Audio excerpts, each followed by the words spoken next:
परमेश्वर कबीर साहब जी महाराष्ट्र के पंढरपुर के पास एक आश्रम बनाकर सत्संग किया करते थे। सत्संग में ज्ञान की बातें बताते थे जो सभी लोगों को बहुत अच्छी लगती थी। श्रद्धालु लोग कबीर साहिब जी के ज्ञान से प्रभावित होकर नाम दीक्षा लेकर भक्ति करने लगते थे।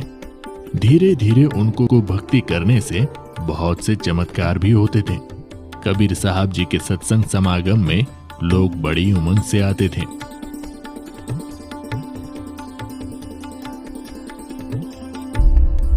उन्हीं भक्तों में से एक भक्त का नाम रंका था। रंका भगत जी एक सच्चे सेवक थे। उनकी पत्नी बंका तथा बेटी अवंका भी भक्ति किया करती थी। उनका परिवार बहुत निर्धन था। दोनों पति पत्नी जंगल से सूखी लकड़ियां तोड़कर लाते थे और उनको शहर में बेचकर अपना घर चलाते थे। उस काम में वो बहुत ही मेहनत किया करते थे। कबीर साहिब जी के साथ में नामदेव नाम के एक भक्त रहते थे तथा वे भी कबीर जी के शिष्य बन गए थे। एक दिन उन्होंने अपने गुरुदेव कबीर जी से प्रार्थना की और बोले, हे गुरुदेव, आपके भगत रंका बहुत निर्धन है। ये जंगल से लकड़ियां तोड़ कर लाते हैं और उसको शहर में ले जाकर बेचते हैं। वहां से धन इनको प्राप्त होता है और उससे ये अपना गुजारा बड़ी मुश्किल से कर पाते हैं। इनका शरीर भी बहुत कमजोर हो गया है। पूरा दिन मेहनत करने में लगे रहते हैं, इसलिए भक्ति करने का समय भी बहुत ही कम मिलता है।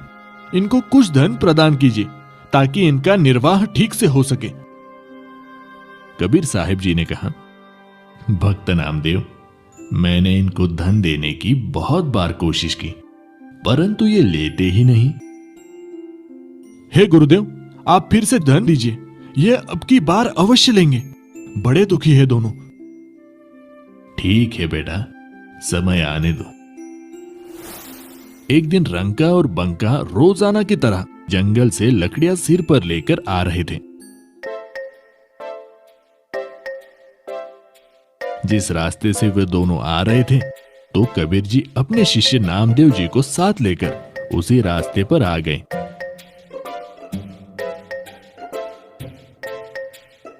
उन्होंने रास्ते के बीच में कुछ सोने चांदी के आभूषण तथा कुछ अशरफियां डाल दी और स्वयं दोनों किसी झाड़ी के पास जाकर छुप गए और उनके आने का इंतजार करने लगे। कुछ देर बाद रंका लकड़ियां सिर पर लेकर आगे आगे चल रहा था।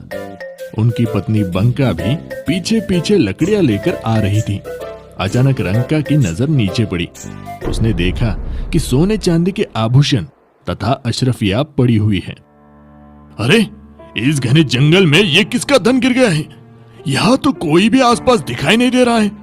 ये धन जिसका भी होगा, ऐसे हम प्रयोग भी नहीं कर सकते। लेकिन मेरी पत्नी मेरे पीछे पीछे आ रही है। कहीं उसकी नजर इन पर पड़ गई तो वो भक्ति में विचलित हो सकती है, क्योंकि स्त्री को आभूषण बहुत प्रिय होते हैं। कहीं उसके मन में लालच आ गया तो सारा काम बिगड़ जाएगा।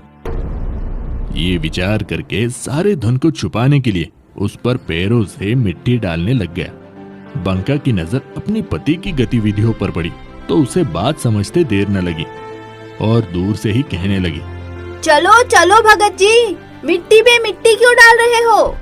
हाँ हाँ, चलो घर चलते हैं, आज तो बहुत देर हो गई। फिर दोनों पति पत्नी उस सारे धन को लांघकर घर चले गए। देख लो नामदेव, अब मैं क्या करूं, ये धन लेते ही नहीं। नामदेव जी को भी एहसास हो गया कि उनके लिए ये धन तो मिट्टी के समान है।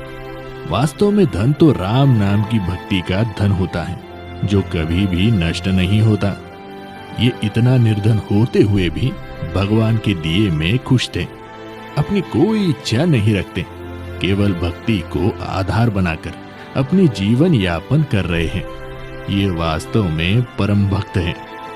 कबीर साहिब जी कहते हैं, कबीरा सब जग निर्धना, धनवंता न कोय, धनवंता सोई जानियो, राम नाम धन होए।